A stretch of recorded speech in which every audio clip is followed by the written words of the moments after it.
Hi, it's RutterReviews, and today I'm going to be talking about Promising Young Woman with a special guest appearance from my good friend RutterReviews. So before the video starts and the review begins, maybe consider dropping a like on the video, that would be very much appreciated, and if you're feeling even more generous, hit the subscribe button.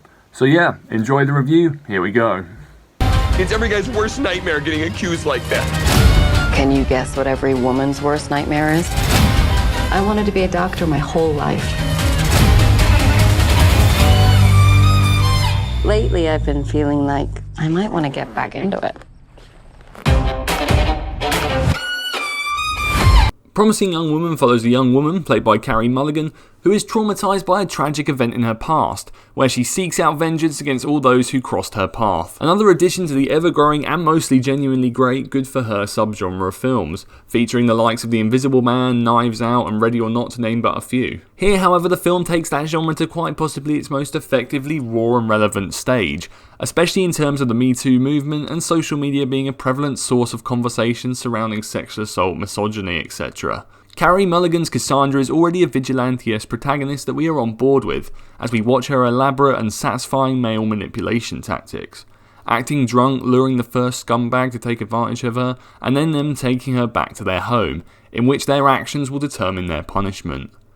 However, when the story turns personal, Cassandra begins forming genuinely twisted, fiercely calculated revenge plots against those who partook in the tragic and horrific incident that befell her friend. This does mean the film falls into a repetitive and very familiar structure, though never losing viewer engagement.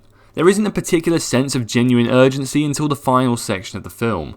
The lack of substantial character depth and development, even for Cassandra herself, hinders the emotional investment of the other major side plot of Cassandra's romance, which I'm going to pass over to my friend Hector to talk about. My major problem with the film has got to be the romance plot. This comes down to a few reasons. One, it's cheesy and it doesn't make sense. I mean, this dude hasn't seen this girl for ages, really, and he goes up to the coffee shop, asks her for a date after seeing her for like 1 minute, and she declines, which is fine, but then he comes back and asks again, and this time she says yes. She is crazy in the film, but to me, that is one of the craziest things she does. But really, my major problem with it is that it doesn't tonally fit in with the film. And especially for our lead character, I don't think it makes a lot of sense. Throughout the film, it shows that she doesn't like the cliche of manipulative men.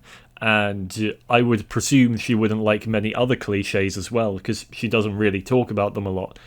And suddenly this huge cliche of a man who's super cute, super nice, comes along and she's just like, oh yeah, this is a guy for me. I don't think it makes sense for the character, and I think in a way it somewhat makes her more shallow. I understand what they're trying to go for with it, and that's it. It's supposed to be a reveal that even these really nice guys can be horrible people as well. But I don't think the relationship had to be there to make that reveal effective. I think if you re-edited the film, got rid of all of the relationship plot apart from like the first date that they have together, I think the reveal would have been even more effective, or just as effective in my opinion. But yeah, that's pretty much my major problem with the film. Outside of that, I think it's fantastic. Though I won't spoil it here, the ending will certainly prove divisive, and honestly, though ultimately satisfying, certain aspects of it do bother me still.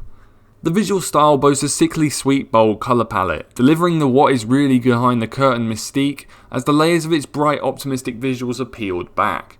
The nightclub sections are heavy on neon and garish lights and cause a hazy atmosphere, and Cassandra's parents' home has a simultaneously homely yet cold and distant feel to match their estranged relationship. The framing and cinematography is impressive, and there are several creative editing techniques throughout. The film also boasts a bopping pop soundtrack and some creepy remixes of famous tunes. Carey Mulligan is a riot here, and you completely buy into her dedication to her cause.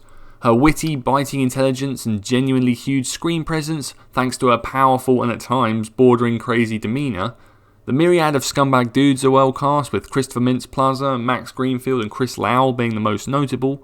Alfred Molina gives a brief but effectively desperate performance, and Clancy Brown, Jennifer Coolidge and Connie Britton also deliver in their supporting roles.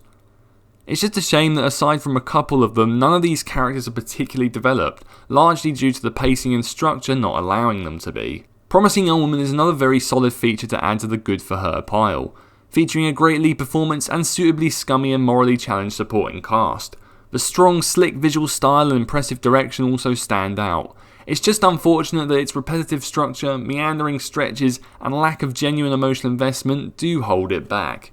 That being said, I do still think the film is worth checking out for sure. So thanks for watching the video, guys. I hope you enjoyed it. Please remember to like, comment, subscribe, and also subscribe to Hector's channel. I've left a link in the description for you. And let me know in the comments if you've seen Promising Young Woman or what your most anticipated film of 2021 is. Thanks for watching again. Cheers.